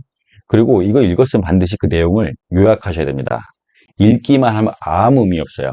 읽었으면 반드시 밑줄을 긋고 그 밑줄 본 부분이 여러분한테 참고가 될 것 같다고 하면 반드시 글을 써놓아야 써놓아야 한다. 이게 아주 중요합니다. 그리고 문헌을 읽으면서 궁금증이 생겨요. 근데 그게 아니라 오히려 어? 내가 지금 원래는 이런 질문을 했고 이러한 답을 하고 싶었어. 근데 세상에 읽다 보니까 이 똑같은 논문이 있네? 라고 하면 어떻게 해야 돼요?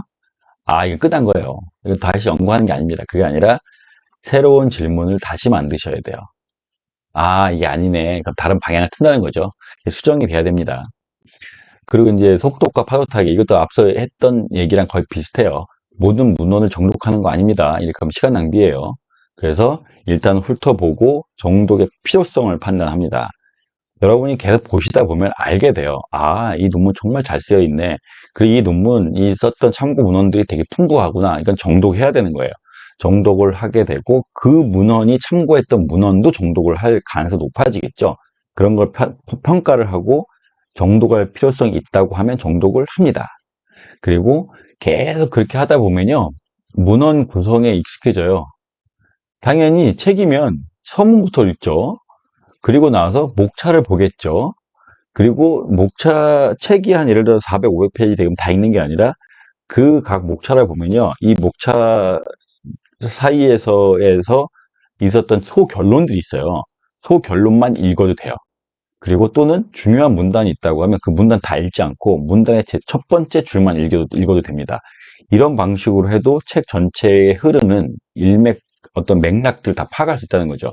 그래서 그렇게 하는 경우도 있고, 주장 요체. 여기서 하고 싶은 말의 가장 맥락이 어디에 있지? 주장 요책은 서문에는 마지막 문단이 보통 있고 결론에는 첫 번째 문단이 있거든요. 또는 초록을 봐도 알아요. 그래서 그런 걸 읽으면서 여러분이 주장 요체를 찾습니다. 그리고 주요 하위 주장, 그리고 그 주요 하위 주장이 되게 신선하다고 하면 그 하위 주장을 뒷받침하는 증거들을 또 찾아서 읽죠. 그리고 나서 이제 정독을 할지 말지 결정을 하고, 그리고 나서 파도 타기를 합니다. 파도 타기라고 하는 건 아까 말씀드렸다시피 이 친구가 저 친구를 인용했으면 그 친구를 다시 찾아요. 그것도 읽어요. 그리고 그 친구를 읽다가 보면은 다른 친구를 또 인용했잖아요. 그럼 그 논문도 다 찾아서 읽습니다. 이게 여러 개 파도를 타다 보면 여러분이 쓰고자 하는 논문에 관련된 대부분의 문헌은 다 읽어지게 돼요. 문헌 자료를 사용합니다. 이제는 여러분이 찾아서 문헌을 이렇게 공부를 했으면 그걸 다 적어놨을 거예요. 그죠? 중요한 것도 다 적어놨어요. 그러면 여러분들이 적어놓다 보면요. 어떤 현상이 생기냐면 저것만 아무리 놓으면 아무 의미가 없겠죠. 적어놓다 보니까 야, 이게 양립하기 어려운 정보들 같아. 분명히 이게 양립하기 어려운 정보 같아. 근데 무슨 관련성이 있어 보여. 그러면은 새로운 독창적 시각에서 문제를 도출할 수가 있다는 겁니다. 예를 들어 볼게요. 우리가 원격지 압수수색을 해요. 보통 우리가 압수를 한다라는 개념을 물건을 가져온다라는 개념을 갖고 쓰죠. 그럼 우리가 원격에 이제 우리나라에서 저 미국에 있는 데서 압수수색 한다. 그럼 미국에서 마치 미국에 가서 물건을 갖고 온다라는 개념을 생각을 하면 어떤 현상이 발생을 하냐면 이거는 우리나라 안에서만 의미가 있는 그 효력이 있는 압수수색 영장을 우리나라 법에 적용을 받지 않는 미국에서 적용하는 꼴이 되니까 그럼 우리나라 법을 미국에 적용할 수 없잖아요. 그죠? 그럼 압수수색이 안 된다는 거죠. 근데 그렇게만 알고 있다가 예를 들어서 이렇게 생각해 봅시다. 전기통신 이론을 배워요. 전기통신 이론을 배우는데 야 저게 압수가 아니야. 그야말로 그러니까 미국에서 서버가 있는데 거기에서 있는 데이터 갖고 오는 게 아니라는 거예요. 거기에서 있는 데이터의 신호를 보내주면 우리나라에 있는 이 하드디스크에서 상대방의 신호를 보고 그대로 보고 내 디스크에다 그대로 베껴 써놓는 거거든요. 그럼 결국 우리가 기존의 틀, 그러니까 어떤 유체물이 가서 상대방 영역을 침범해 갖고 오는 게 아니라라고 하는 결론에 이르르죠. 그럼 이런 주장을 할 수 있는 겁니다. 야, 외국에서 물건을 갖고 온다는 거 아니야. 기본적으로 이거는 우리가 외국에서 물건을 갖고 온다는 거는 그 나라에 침투해서 갖고 오는 걸 금지하는 거지. 내가 상대방에 있는 신호를 읽고 내가 그대로 지금 여기에 있는 1과 0을 적어 놓은 게 그게 어떻게 침해야? 라고 새로운 주장을 할 수 있다는 겁니다. 다시 말하면 형사소송법에 얘기하는 압수와 전기통신 이론에서의 신호에 관련된 전송 원리하고는 양립할 수 없어 보이잖아요. 되게 이상하잖아요. 그죠? 근데 그 두 가지를 공부를 하면 이 이론을 여기에 접목해서 써먹을 수 있다. 이 얘기입니다. 그래서 여러분이 지속적으로 공부를 하다 보면 이런 현상이 되게 많이 발견이 됩니다. 그러면은 되게 중요한 주장을 하나 하게 되는 거예요. 그리고 2차 자료 사용이라는 건 뭐냐면 이렇게 글을 읽다 보면 어떤 사람이 정말 관련된 많은 문헌들을 잘 정리해 놓은 사람이 있어요. 뭐 예를 들어서 뭐 압수색이 무엇이냐라고 하는 이론들을 다르게 얘기했단 말이에요. 근데 그 다르게 얘기를 한 사람 모두 한 20명이 다르게 얘기한 거를 어떤 사람이 다 정리를 잘 해놨어.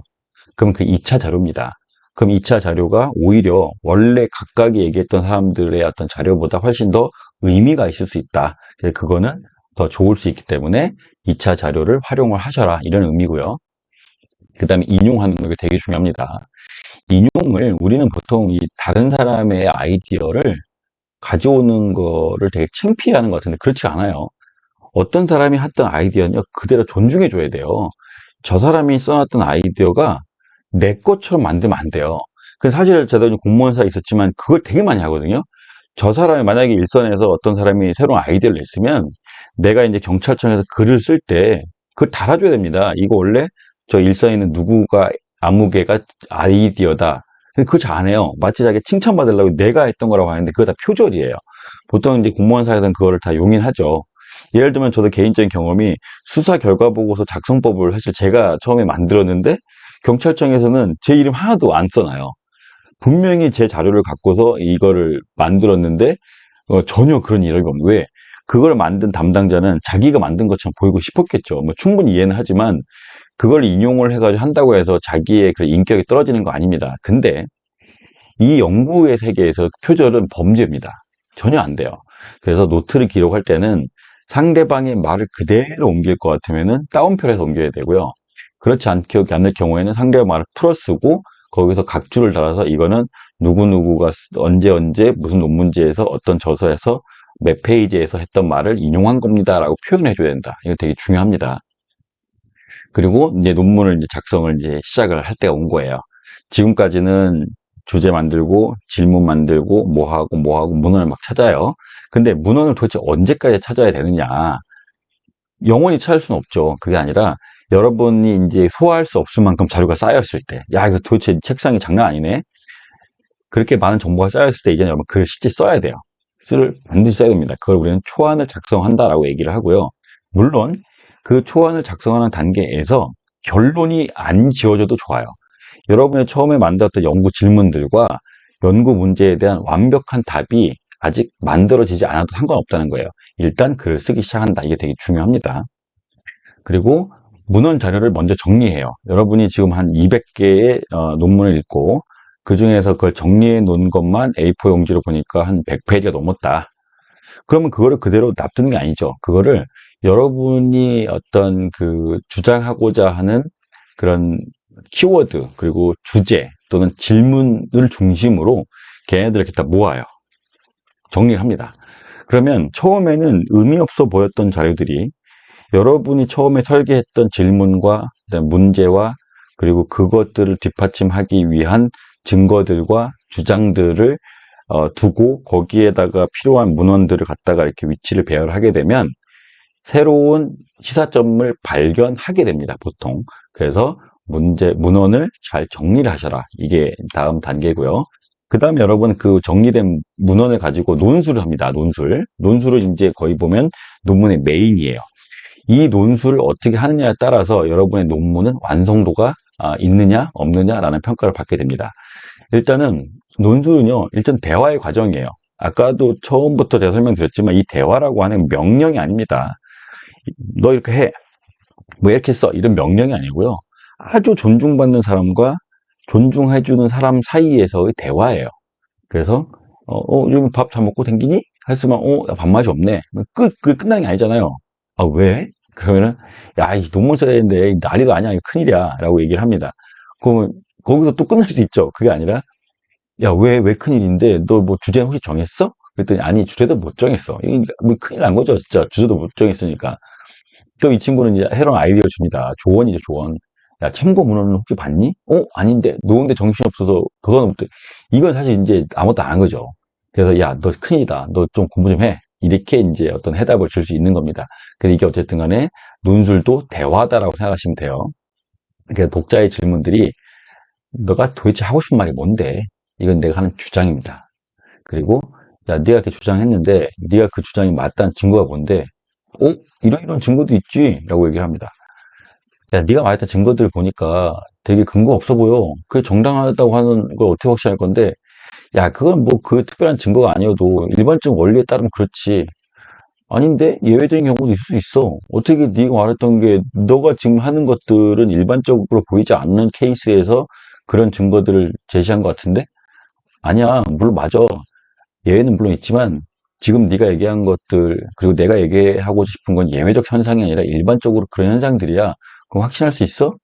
맞아. 이렇게 확신할 수 있어. 이런 식의 상대방의 질문에 대한 답을 하는 것이 나의 논문의 구성 요소가 됩니다.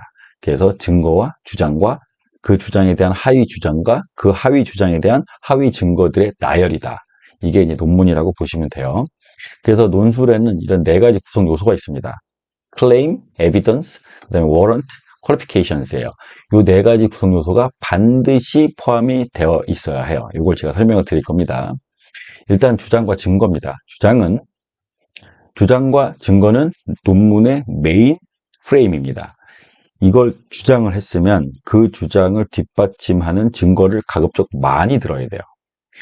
내 주장을 입증할 거는 충분하게 들어야 되고 반론을 제시하는 거는 하나의 증거만 들어도 됩니다. 예를 들어 똑같아요. 범죄 수사에도 마찬가지죠. 저 사람이 범인이다라고 하는 걸 주장을 하려면 나는 그 사람이 범인임을 가리키는 증거를 충분히 제시를 해야 돼요. 근데 만약에 그 사람이 범인이 아닐 수 있다는 게 하나가 나오면 그걸로 끝이라는 거예요. 아무리 저 사람이 범인인 것이 10개가 있지만 저 사람이 범인이 아니라는 증거 하나가 있었으면 그걸로 나머지 10개 범인이라는 증거는 무의미해집니다. 이게 똑같은 논리예요. 그래서 주장도 마찬가지입니다. 내가 주장하고자 하는 거에 대한 증거들은 충분해야 된다. 하지만 반론은 하나면 된다. 이거예요. 그래서 너 여자친구 이제 너 사랑하지 않는 것 같아. 왜? 야, 네 생일도 기억 못하는데? 이게 증거입니다. 비가 올 것 같은데? 왜? 먹구름이 잔뜩 꼈는데?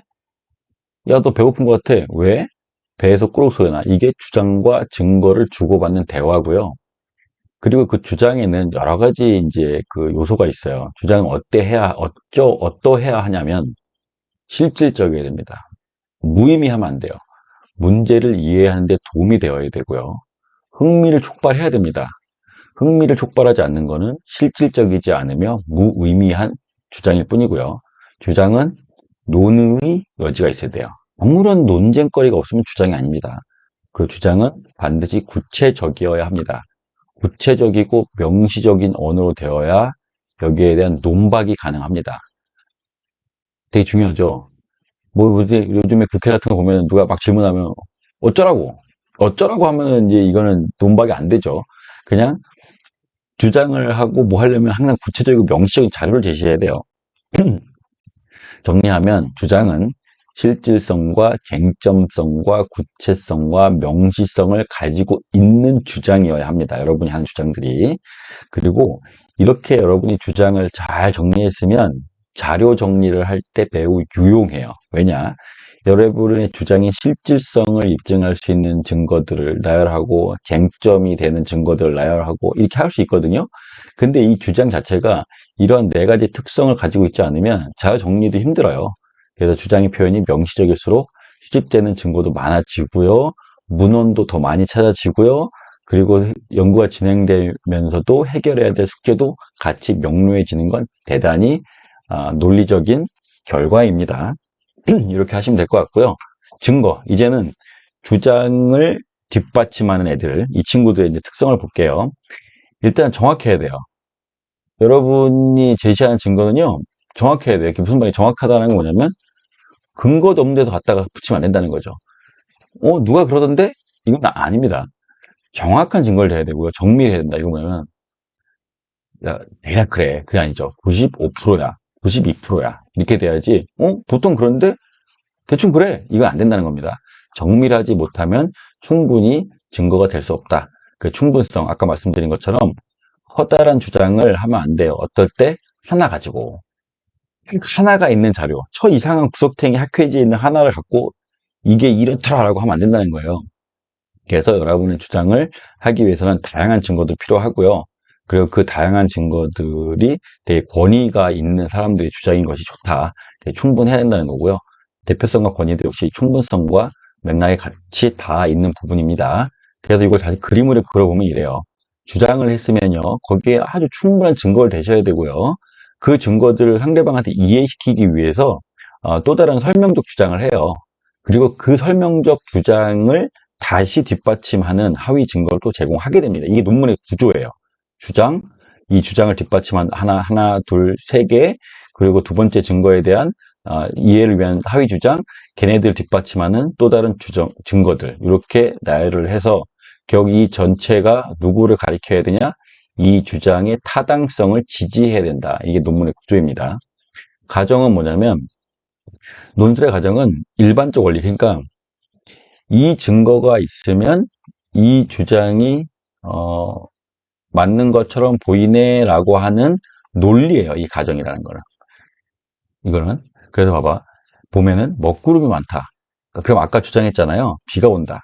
그러면 이렇게 계속 질문합니다. 야, 먹구름이 많다고 비가 와? 왜? 이 왜에 대한 답이 가정이라는 거예요. 근데 이거는 우리가 일반적 이런 대화에서는 당연한 것들이기 때문에 굳이 가정이 필요 없지만 논문에서는 필요합니다. 그래서 논문에서 먹구름이 많다. 만약 논문이라고 하면 먹구름이 많으면 비가 온다.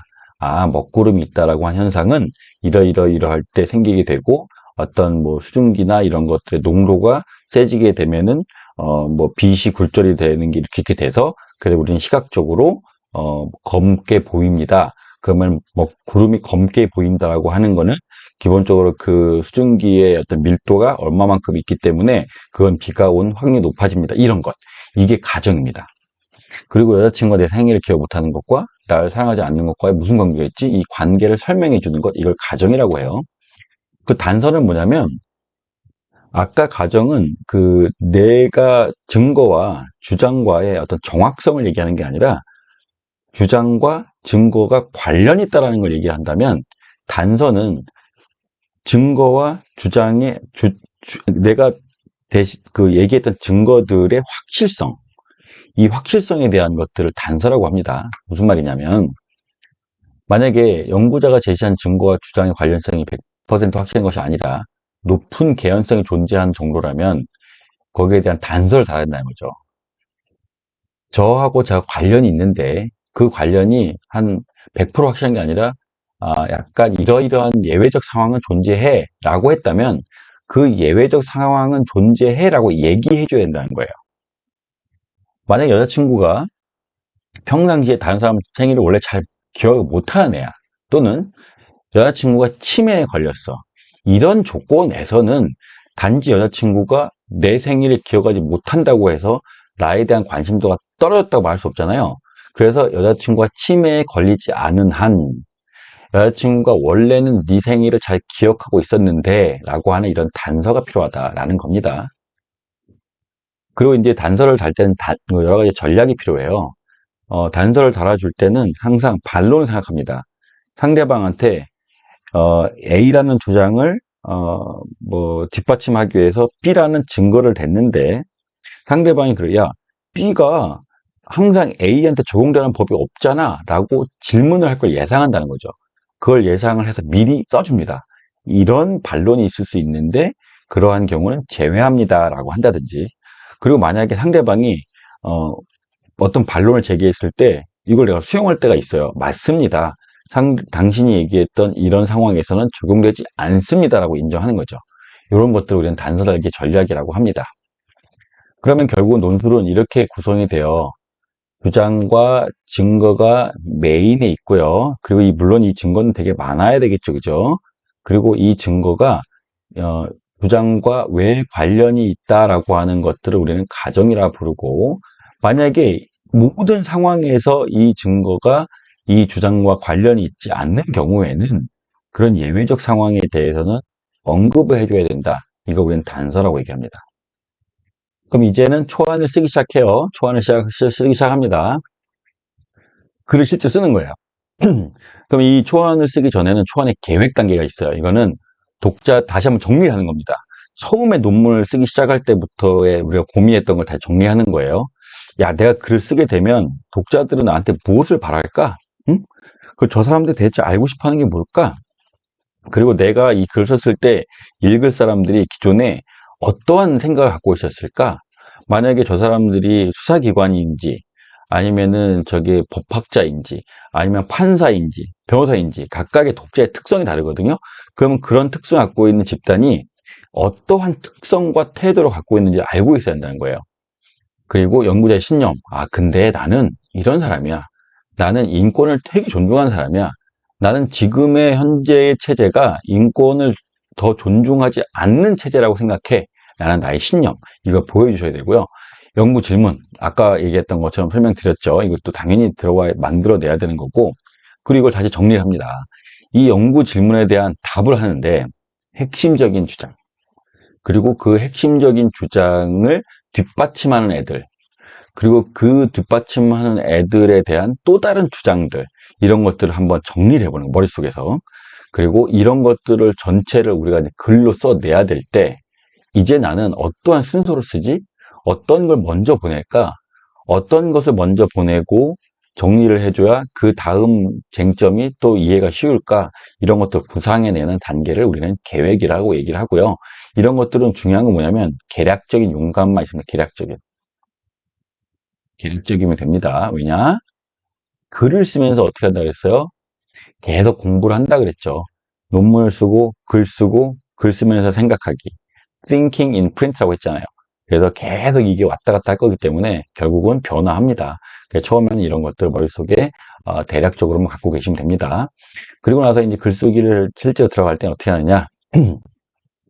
좋아하는 빠른 속도로 집중해서 작성한다. 이거 왜 그러냐면 이거 인간 능력의 한계 때문에 그래요. 어떠한 정보들을 많이 나열한다고 해서 그걸 동시에 분석이 안 되죠. 그리고 어떤 새로운 인사이트는 한 종이 바닥에 빨리 들어와서 그거를 한 번에 직관적으로 볼 때 훨씬 더 많은 직관이 생길 수 있고, 직관이 발휘가 되고 거기서부터 더 새로운 인사이트가 생겨요. 그렇기 때문에 더 빠른 속도로 집중해서 논문을 써내는 게 좋습니다. 그러니까 무슨 말이냐? 만약에 여러분한테 일주일이 있다고 하면 일주일에 한 글자씩 쓰는 게 중요한 게 아니라 전체 구성, 그러니까 이 전체 구성을 빨리 잡아놓는 게 좋아요. 그러니까 1번 서론, 2번 3번 4번 5번이 있다고 하면 1번을 다 써놓고 2번을 다 써놓고 이렇게 한 달에 걸릴 게 아니라 대략적이지만 1, 2, 3, 4, 5라고 하는 전체 틀을 빨리 딱 그림을 그려놓는 것이 좋다. 그림을 그릴 때 윤곽을 그리는 것처럼 이렇게 생각하시면 돼요. 그리고 여러분이 어느 정도를 써놨으면 그거를 미완성인 상태이긴 하지만 다른 사람한테 알려야 됩니다. 알려서 반응을 보셔야 돼요. 그래서 그 반응들이 결국은 독자의 예비적 반응이기 때문에 그걸 여러분 들어보셔야 됩니다. 그래야 여러분이 논문 작성할 때 그것들 참조해서 넣을 수가 있고요. 그리고 글쓰기는 머릿속으로 계속 하는 거예요. 저 같은 경우에는 보통 글을 앉아서 안 써요. 걸어다니면서 씁니다. 걸어다니면서 계속 쓰고 그거를 잠깐 가다가 적어놓을 필요가 있으면 스마트폰에다 메모하고 또 걷고 그래서 걸으면서 생각하고 글을 머리에서 어느 정도 써놓은 다음에 바로 와서 앉아가지고 이제 폭풍 집필을 할 때가 많아요. 그래서 항상 머릿속으로 글쓰기를 계속 하는 훈련이 되게 필요하다. 그리고 나서 개요를 씁니다. 개요는 뭐냐면 일종의 목차 쓰기예요.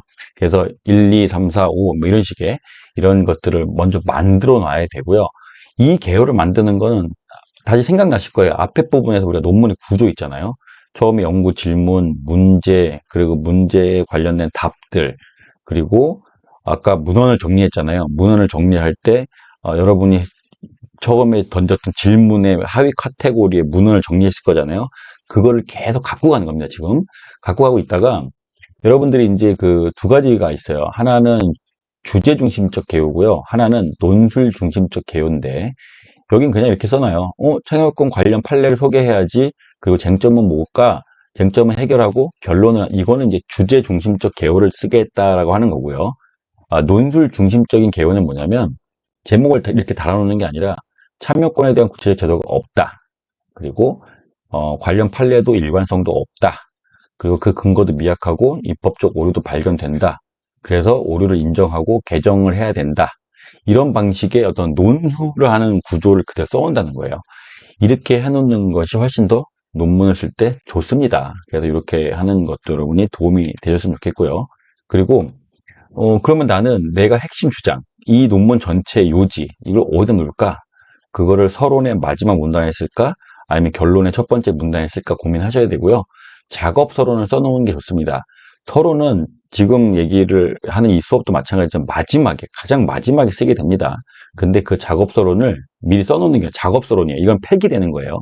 그 작업 서론은 보통은 배경, 이 문제, 이 연구 문제, 이 연구 질문을 하게 된 배경, 그걸 먼저 놓고, 그리고 내가 제기한 연구 문제, 이 문제를 해결하지 않으면 안 되는 것들, 이걸 써놓고, 그리고 최종적으로 내가 연구한 결과, 대안, 결과, 이런 것들을 작업 서론이라고 해서 대략 써놓습니다. 3개의 문단을 구성해서.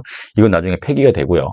그리고 이제 논문을, 나중에 여러분들이 독자들을 기준으로 보시겠지만, 이 내 논문을 읽을 때 반드시 알아야 되는 용어들, 그리고 기존의 어떤 그 문헌 자료 중에서 정의했던 것들, 이런 것들을 미리 써놓는 것도 되게 중요합니다.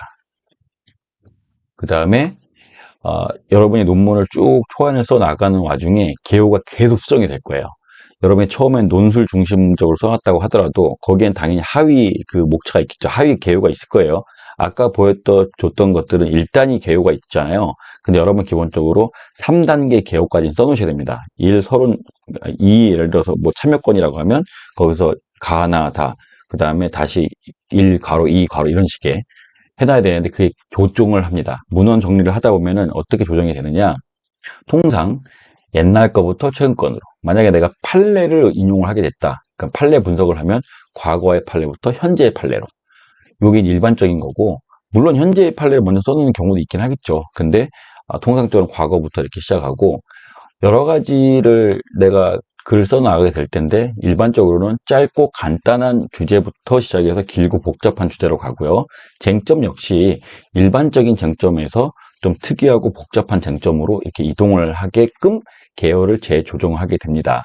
그렇게 되면 당연히 개요가 조정이 됐으면 아까 얘기했던 정리해놨던 문헌들도 따라서 이동하게 되겠죠. 그런 것들이 이동하게 되면 이제는 전체 그림이 그려질 거예요. 그러면서 여러분들은 초안을 쓰면서도 이제 여러분의 그 논증하는 것들이 이제 그 가닥을 잡게 됩니다.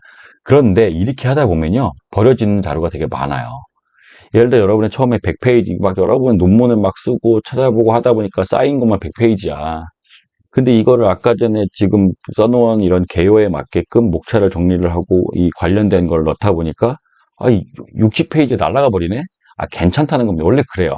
그래서 이거는 금을 캐는 것과 같아서 공부한 양이 100이면 실제 글로 표현되는 건 10 정도밖에 안 남습니다. 당연한 거니까 그걸 아깝다고 생각하시면 안 돼요. 그거를 여러분이 집어넣는 순간 되게 지저분한 논문이 탄생을 하게 됩니다. 그럼 이 논문의 구조를 만들어야 돼요. 어떻게 만들 것이냐. 그러면 이 구조를 만드는 방법론에 대해서 설명을 드립니다. 일단은 서론이 어디서 시작되지?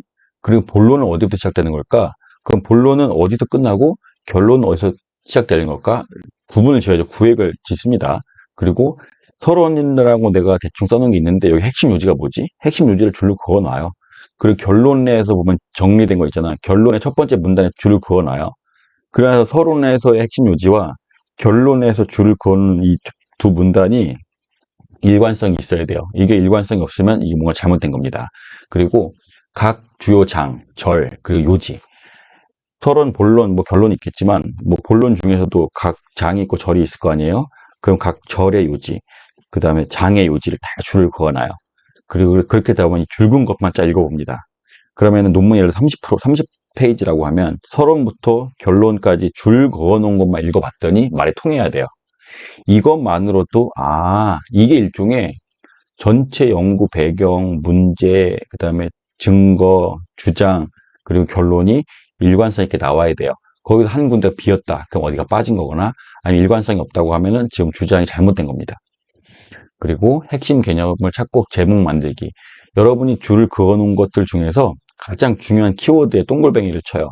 그 동글뱅이들을 가지고 여러분은 각 장과 절의 목차를 만들게 됩니다. 그 다음에 해야 되는 것이 제목과 초록이에요. 제목은 독자들한테는 처음에 읽는 거지만 작가한테는 가장 마지막에 쓰는 게 제목입니다. 제목은 아까 말씀드린 것처럼 요지를 여러분들이 앞에 이제 요지를 줄을 그어냈고 키워드를 동글뱅이 쳐놨잖아요. 그걸 갖고 만들어요. 보시면 제목은 논문의 요지 진술문 찾았어요.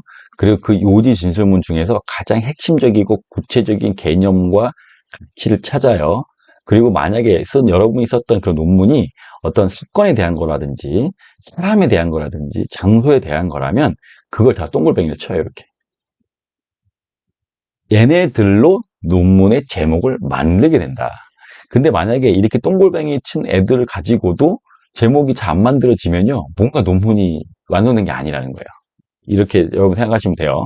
그 초록은 뭐냐면 논문의 전체를 소개하는 내용이죠. 초록은 기본적으로 이 논문, 여러분이 썼던 논문, 연구 또는 기획, 보고서 자체의 이게 왜 중요하고 이거가 어떤 의미를 가진지에 대해서 설명해 주는 부분이에요. 그래서 그걸 되게 중요하게 넣으셔야 돼요. 그러니까 연구 문제를 넣고 이 연구 문제가 해결되지 않으면 큰일 납니다. 라는 거를 여러분이 설명하는 게 초록입니다. 그래서 초록은 연구의 배경, 그 연구 문제, 그리고 거기에 대한 답, 대안, 그리고 대안을 써놓은 방식이 있고요. 이런 방식이 있고 어떤 방식은 배경을 써놓고 문제를 지적한 다음에 앞으로 나는 이 논문을 통해서 이걸 해결을 할 것 같아. 라는 암시만 하고 끝나는 경우도 있어요. 이 두 가지 방식 중에 여러분은 이제 선택 사항입니다. 그리고 나서 이제 마지막 부분이에요. 드디어 이제 서론을 씁니다. 서론은 논문에서 가장 많이 마지막에 쓰는 부분이고요. 이거는 이제 그 독자들이 기대해도 되는 것이 무엇인지를 제시하는 선에서 쓰는 거예요. 예를 들면 연구 문제를 제기하고요. 여러분은 지금 이런 걸 잘 모르고 있어요. 그리고 이걸 만약에 해결되지 않으면 이런 문제가 생기게 됩니다. 근데 다행인 거는요. 제가 연구를 너무 열심히 해가지고 이 문제를 해결할 수 있는 대안이 있다는 거예요. 요렇게 여기까지가 서론이에요. 그래서 물론 조금만 더 여러분이 더 추가적으로 하고 싶으시면 이런 거 할 수 있어요. 만약에 어떤 배경 지식이 부족해요. 이 연구의 배경이 부족하면 이거에 대한 연구의 이론적 배경을 추가해 넣을 수도 있습니다. 뭐 예를 들어서 여러분 유영철 사건 아십니까? 당연히 안다고 생각해서 넣을 수도 있겠지만 유영철 사건을 모르는 사람을 이용해서 그 위에서 옛날에 언제 어떻게 해서 이런 사건이 발생했습니다. 그런데 라고 하면서 여러분이 이제 서론을 쓸 수도 있다. 이런 얘기를 드리는 거예요. 그래서 서론의 전체적인 구성을 방금 말씀드린 거를 다시 다른 언어로 한번 표현하게 되면 이런 거예요. 공감대 형성을 먼저 합니다. 여러분 보세요. 이런 일이 있었어요. 해중이는 거예요. 여러분 이런 일이 생겼어요. 그리고 근데 말이죠. 이 문제를 그냥 방치하면 안 돼요. 이 문제를 방치하면 큰일 납니다. 라고 해서 교란시키고 나서요. 야, 근데요, 여러분 걱정하지 마세요. 제가 정말 똘똘하게도 연구를 진짜 잘해가지고 여기에 대한 답을 찾았으니까 걱정하지 마세요. 여러분이 제 논문을 읽으면 이런 문제가 다 해결되는 걸 한번 볼 수 있어요. 라고 얘기하는 것이 서론이다.